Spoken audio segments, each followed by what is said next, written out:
Onivia, League of Legends highlights, powered by ArcaneBet.com. Bet live on esports.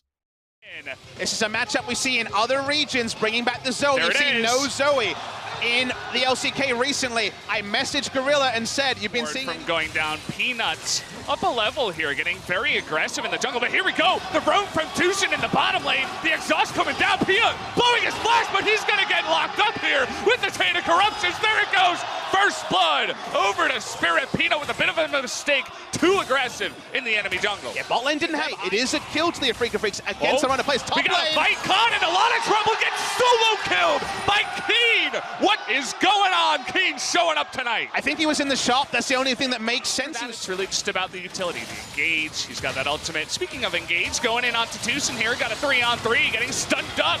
Is that catfish, but the damage going back on the Gorilla. But look at that prey! The huge barrel is gonna get him into position to go down, dodging that ability from Zoe. And there's no response. You talked about the duo. That ward does not spot them coming in. They have no idea. This is going to go down, and there it goes over to Afreeca. The smite is Turn anyway, looking for a turn here on the side of Afreeca. It's going to be up to Peanut. Can he get the steal? The early flash in, and he does not get it. Peanut going to take a huge amount of damage, but Prey down in the bottom side trying to do the damage to Tucson. The huge jump onto the Varus. They do the damage. Now Kuro's low, and he does go down. Prey's and now Keen is going to be going down here as well. It's a 3-on-1. Not much he can do to get out of here. The Baron will go over to Afreeca, but they're trying to escape with as many lives as possible. Only Spirit and Tushin will get away with their lives. What an ink at the moment, looking for a flank. He's deciding whether he needs to recall. They're just going to power it down. I think Peanut's going to give it up. There it is. The smite comes in and no hope. Yes, it's going to be so fast. Watch Look this. at this. It just disappears. There's no hope.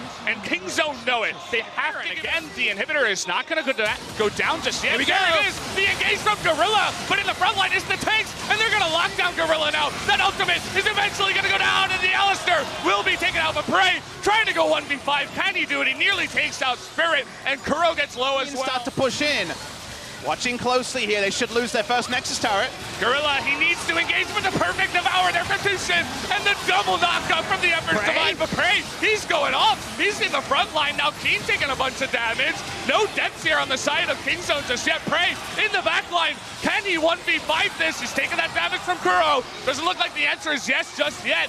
Khan now gonna go down to Kramer. He gets his own backline access, takes out one member, getting to work on the turret now. Looks like Afreeca is gonna be able to take game number 1. Down goes the Nexus, and are you surprised? They take out KingZone, the favorites, in game number 1. Afreeca Freecs, they went for the standard. KingZone was the one that rolled the dice and says, we got new stuff after 3 weeks. The new stuff turned against them. No value out of the Zoe as the game goes on. Peanut for once, well held in the early game. No mid-jungle control. Really doesn't jive with the KingZone strategy.